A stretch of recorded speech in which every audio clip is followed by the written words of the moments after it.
Dans le psaume 2e, il est déclaré « J'ai oint mon roi sur Sion, la montagne de ma sainteté ». Psaume 2,6.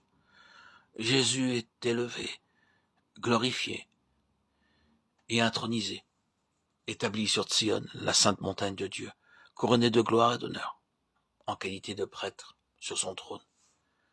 Quelle est la conséquence de tout cela? Bien, je voulais en arriver à ceci. C'est qu'en cette réalité de Christ, élevé et intronisé en vertu de l'absolue satisfaction de Dieu et dans l'Église, comme cela fut le cas le jour de la Pentecôte, qu'alors le pouvoir du diable est sapé. C'est ce qui a eu lieu dans les actes. Si vous délaissez cela, vous rétablissez le diable dans son pouvoir. Je veux sérieusement insister sur ce point parce qu'une des majeures activités du diable à la fin des temps consiste à amener l'Église dans une telle position qu'elle ne pourra pas fonctionner et que sa puissance sera neutralisée, ainsi que son témoignage et son influence. Parce que la puissante réalité de l'absolue satisfaction de Dieu aura été affaiblie. De manière concrète, c'est cet aspect de l'assurance du salut qui est contesté dans les croyants. Beaucoup parmi vous n'ont probablement pas de problème concernant cette question, mais je doute que vous parveniez au bout de votre course sans subir un seul des assauts perfides de l'ennemi, dans le but de saper votre ferme assurance. Il se peut qu'il ne vise pas directement l'assurance du salut, il peut s'insinuer d'une autre manière pour saper votre confiance en Dieu, ou même pour voiler votre conviction à l'égard de Dieu. Mais c'est cela qui est le cœur et la nature même de la bataille de la foi.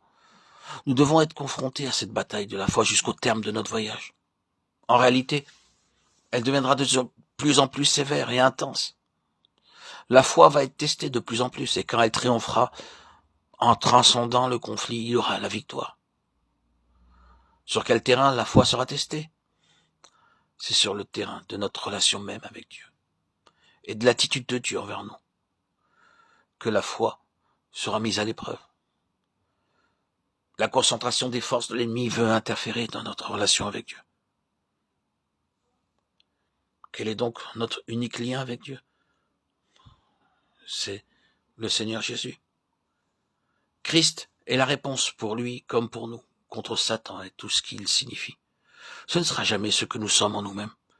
Si vous pensez un jour parvenir à satisfaire Dieu en vous-même, en ce qui concerne la justice, vous serez confronté à d'affreuses désillusions et à de nombreuses déceptions. Jamais nous ne pourrons satisfaire Dieu par nous-mêmes, que ce soit partiellement ou plus pleinement.